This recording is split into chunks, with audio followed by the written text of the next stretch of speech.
অনেকে প্রশ্ন করেন কোন খাবার খেলে পাথর হয়ে যাবে অথবা কোন খাবার তাদের জন্য নিরাপদ পাথুরে রোগীদের জন্য।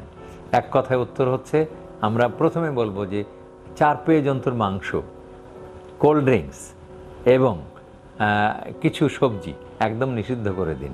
এগুলির থেকে পাথর তৈরি হওয়ার উপাদান বেরিয়ে আসে।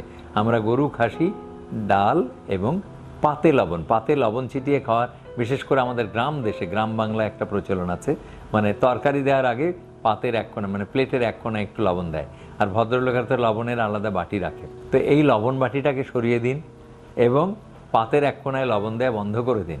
এরপরে আসছে cold drinks, 7 up, Pepsi, Coke, কত রকমের যে নাম, আমি সবগুলি বলতে পারবো না। এই নামগুলি দয়া করে ফ্রিজ থেকে বাদ দিয়ে দিন।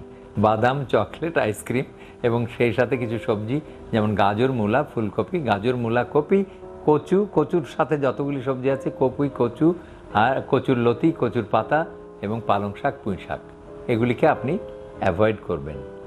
আমাদের দেশে আরেকটি সবজি আনে যেটা উন্নত দেশে অ্যাসপারাগাস খায়।